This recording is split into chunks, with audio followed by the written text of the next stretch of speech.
Pendant une semaine, 80 jeunes de Terre Sainte ont participé à la marche franciscaine. Leur périple s'est terminé sur le mont Tabor le 2 août, jour où l'église célèbre le pardon d'Assise. Samedi 27 juillet, sous la chaleur écrasante de l'Orient, franciscains et pèlerins ont célébré la fête des saints Marthe, Marie et Lazare à Béthanie, sur le mont des Oliviers. Le 31 juillet, la Compagnie de Jésus de Terre Sainte a célébré la fête de son fondateur lors d'une messe. L'occasion de retracer l'histoire de la communauté à Jérusalem. Le cardinal Tagle, archevêque de Manille et président de Caritas Internationalis, a évoqué lors de sa récente visite en Terre Sainte un thème cher au pape François, les migrants. Bilal Abou Khalaf est un marchand de tissus venu de Syrie pour habiller les chrétiens religieux, juifs et musulmans et laïcs.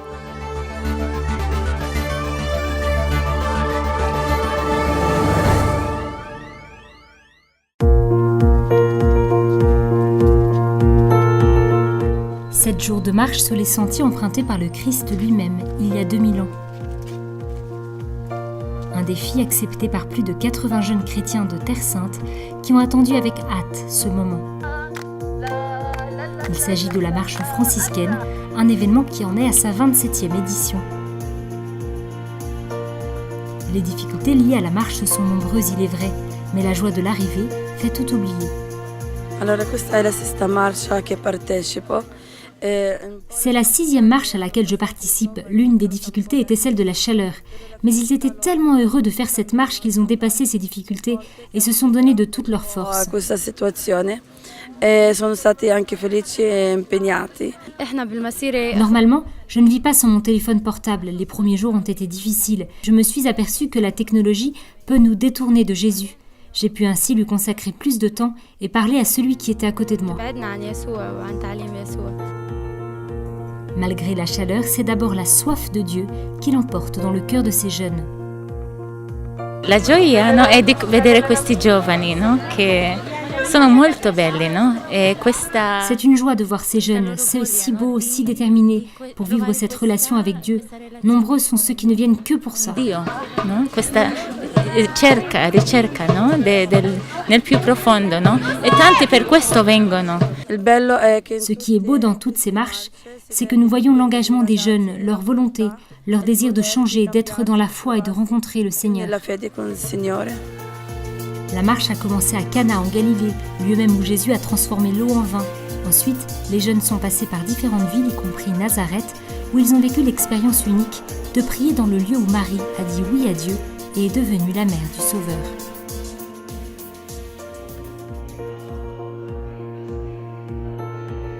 Dernière ligne droite, le chemin escarpé rend plus excitante l'étape finale.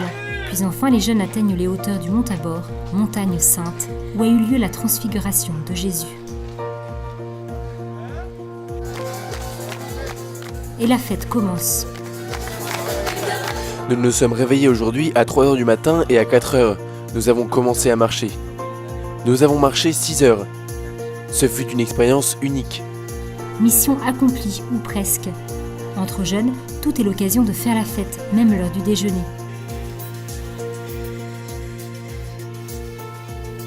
Dans ce pays qui souffre tant, pour diverses raisons, et où le christianisme est une minorité, ces jeunes sont un signe d'espérance pour l'avenir.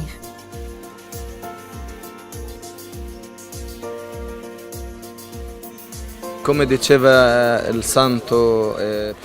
dit Saint Jean-Paul II, l'avenir de toute société, de toute famille, sont les jeunes, et l'avenir de cette terre sainte sont ces jeunes. Nous avons essayé de leur faire comprendre que le trésor de la foi qu'ils portent dans leur cœur est une très grande responsabilité, parce qu'ici, il y a tellement de défis, surtout le manque de paix et l'insécurité qui incitent de nombreux jeunes à partir ailleurs. Nous les avons encouragés à bien vivre leur foi, car bien qu'ils soient peu en nombre, nous savons aussi que le levain, même en petite quantité, fait des miracles, et la pâte lève. La marche s'est terminée officiellement le jour du pardon d'Assise, lors d'une messe célébrée par le custode de Terre Sainte, le père Francesco Patton. Maintenant, comme Jésus, ces jeunes descendent de la montagne, retournent à leur propre réalité, dans la certitude que le chemin continue et que malgré tout, ils ne sont pas seuls.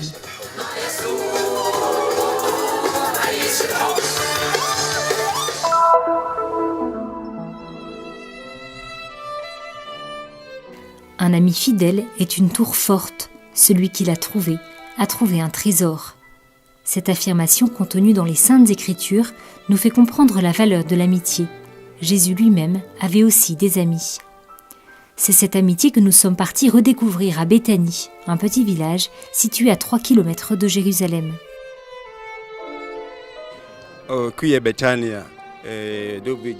Jésus venait souvent ici à Béthanie pour voir la famille de Marie, Marthe et de Lazare. En tant qu'homme, il avait besoin d'amis, de visiter ses amis, de parler et de vivre des moments avec eux. Qui étaient les amis de Jésus ? Les gens étaient attirés par lui. Ils étaient accueillants et chaleureux. Ils aimaient le Maître. Pour cela, dans l'évangile de Jean, il est dit que Jésus aimait Marthe, qu'il aimait Marie, qu'il aimait Lazare. Jésus s'était entouré de personnes disponibles, d'adultes comme d'enfants, toujours prêts à l'accueillir.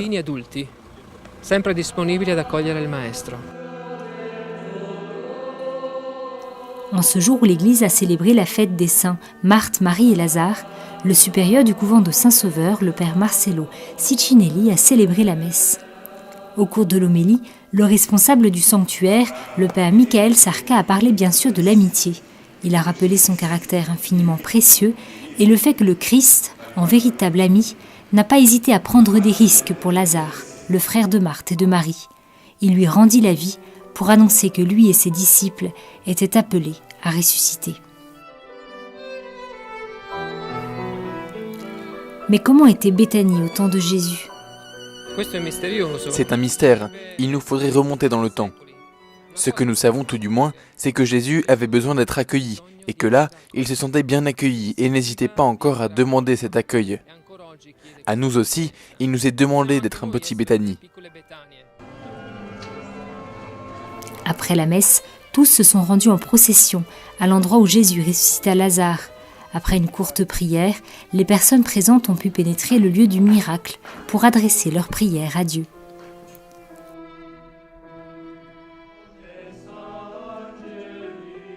Par la suite, suivant une antique tradition, les frères et les pèlerins se sont dirigés vers le mont des Oliviers.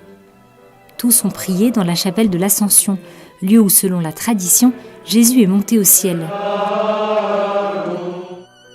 Enfin, ils se sont dirigés vers l'église du Paternoster, lieu où le Christ lui-même a enseigné à ses disciples la prière du Seigneur.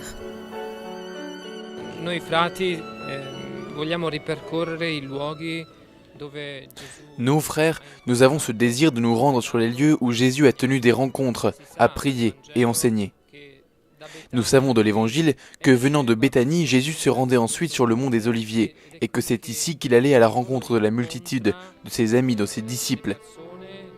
C'est ici qu'il a enseigné à ces derniers la prière du Seigneur. Voilà pourquoi nous avons besoin de venir ici et de toucher les lieux où Jésus a enseigné, à toucher les cœurs et surtout nous a aidés à rencontrer Dieu le Père.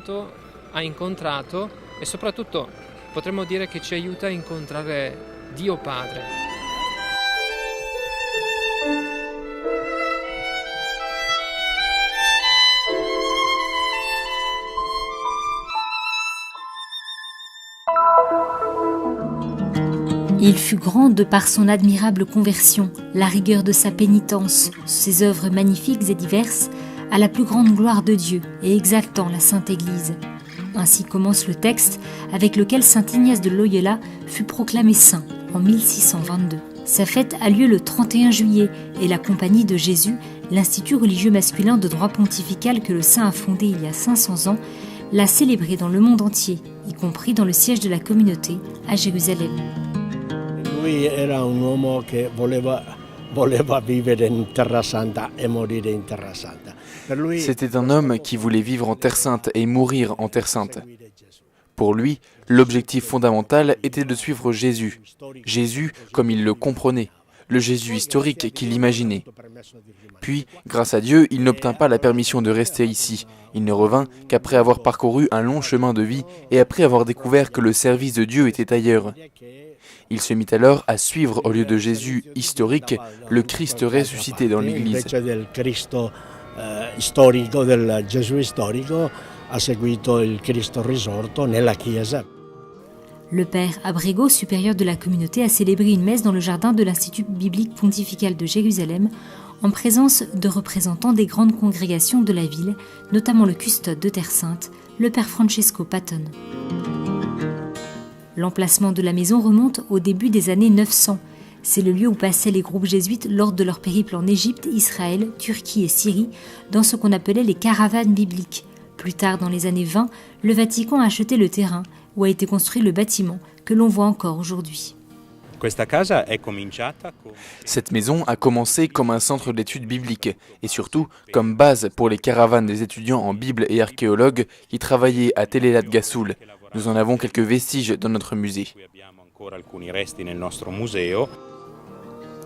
Entre autres pièces, est exposée la seule momie trouvée en Israël et en Palestine, un don de la communauté égyptienne du Caire lors de l'inauguration de la maison.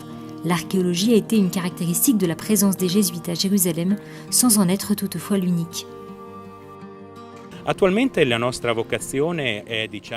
Actuellement, notre vocation est liée à 3 activités essentielles. La première est l'accueil de l'étudiant en Bible venu de Rome pour étudier les Écritures, pour passer du temps avec nous pendant leurs activités de recherche. La seconde est en tant que maison de spiritualité, surtout pour les jésuites qui viennent du monde entier, pour les programmes de formation temporaire ou permanente. Et la troisième activité est en vocation de la maison et d'être le signe de la vie communautaire des jésuites au Moyen-Orient, ici, à Jérusalem.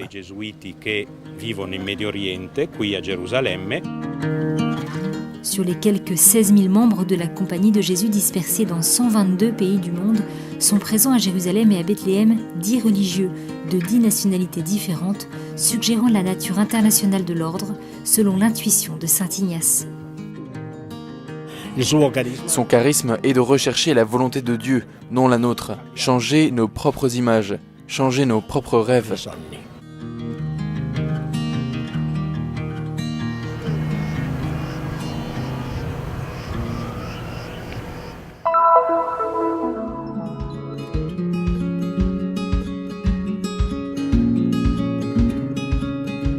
Les migrants sont nos frères et sœurs qui cherchent une vie meilleure, loin de la pauvreté, de la famine et de la guerre, rappelait le pape François dans un tweet il y a quelques jours. En Israël, le nombre de migrants et de réfugiés est important. On estime que la seule communauté philippine, selon l'ambassade, s'élève à 31 000 migrants, concentrés entre les villes de Tel Aviv, de Jérusalem et de Haïfa. Pour ces personnes qui ont quitté leur pays, la terre de Jésus représente le lieu où tout recommençait. L'émigration a toujours fait partie de l'histoire humaine. Nombreux sont les migrants de par le monde, par exemple ceux venus des Philippines, qui, s'ils avaient pu, auraient préféré rester dans leur pays. Alors pourquoi migrer ? Pour certains, migrer est un rêve, mais pour d'autres, il s'agit d'une obligation. Some people migrate because it is their dream to go to this place, but some people are forced. Réalité qui a suscité le regard attentif et inquiet de l'Église, qui a ouvert les portes à cette nouvelle présence chrétienne en Israël. How do we take care of the migrants? Comment pouvons-nous prendre soin des migrants ? Ils ont peur, ils sont seuls, inquiets et vulnérables. C'est à l'Église d'être là pour eux, de leur offrir une deuxième maison, une deuxième famille.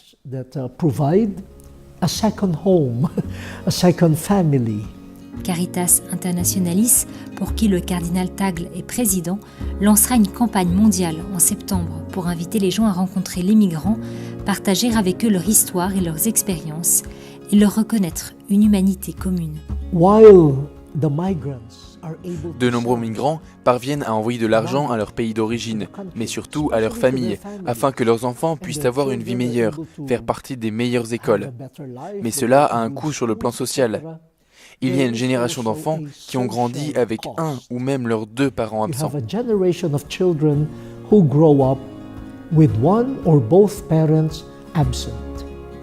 Dans son message à l'occasion de Pâques 2017, son éminence a souligné comment l'émigration peut représenter une chance à l'échelle personnelle pour se développer en tant qu'être humain.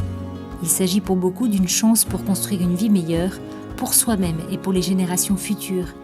Bien que les forces destructrices telles que la guerre et la pauvreté détruisent la vie humaine et familiale, l'émigration nous montre la noblesse de l'esprit humain, Comme le Christ sur son chemin de croix, la migration pousse les personnes au-delà de leurs limites physiques et mentales, met à l'épreuve leur capacité et leur fait traverser des déserts de solitude et de rejet. The main reason for coming to Israel is La principale raison pour laquelle je viens ici en Israël est de travailler pour soutenir toutes ces familles qui vivent déjà en soi leur mission. Il ne s'agit pas pour eux de gagner de l'argent, mais il s'agit d'émigrer pour les autres, pour un avenir meilleur. Telle est leur mission. Je souhaite que ce sens de la mission ne soit jamais perdu et que ces migrants, même s'ils vivent loin de chez eux, de ceux et ce qu'ils ont de plus cher, puissent être témoins de leur identité chrétienne et de leur foi. that they could witness to their Christian identity, their Christian faith.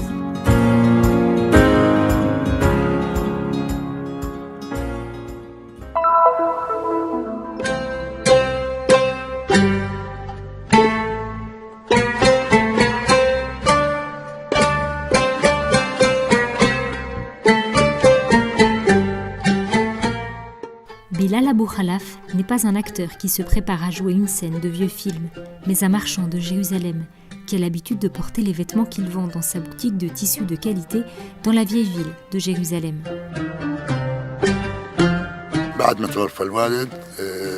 Après la mort de mon père, j'ai choisi de gérer seul le magasin.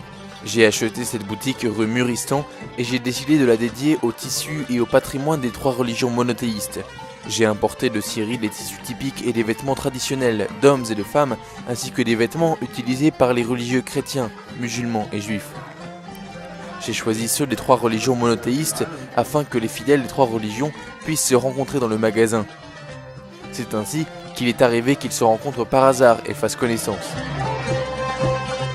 Cette boutique raconte beaucoup d'histoires, non seulement des tissus qui viennent de loin, de certaines villes de Syrie comme Palmyre, aujourd'hui détruite, elle abrite aussi des vestiges archéologiques chrétiens dans ses fondations. Quand j'ai acheté le magasin et que je l'ai restauré, j'ai découvert les restes de l'abside d'une église croisée appelée Sainte-Marie. Les archéologues m'ont dit que je pouvais les recouvrir, ces fouilles ayant déjà été enregistrées et cataloguées dans les cartes. Mais j'ai décidé de les carreler avec du verre à mes propres frais, de telle sorte que chaque touriste puisse connaître l'histoire de ce lieu. Le passé revit dans la boutique d'Abou Khalaf, grâce à la volonté de ce dernier de transmettre une tradition et une sagesse de père en fils. Son souci du détail l'a amené à créer des vêtements pour les imams, les prêtres, les moines et les évêques, ainsi que pour Benoît XVI lui-même.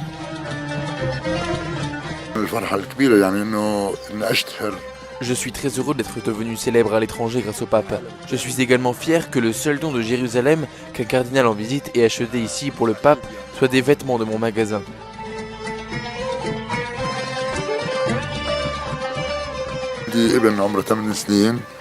J'ai un fils de 8 ans et j'essaye de l'encourager à apprendre le métier. Je souhaite que cette tradition passe de mes enfants à mes petits-enfants, afin que nous puissions transmettre ce trésor de génération en génération.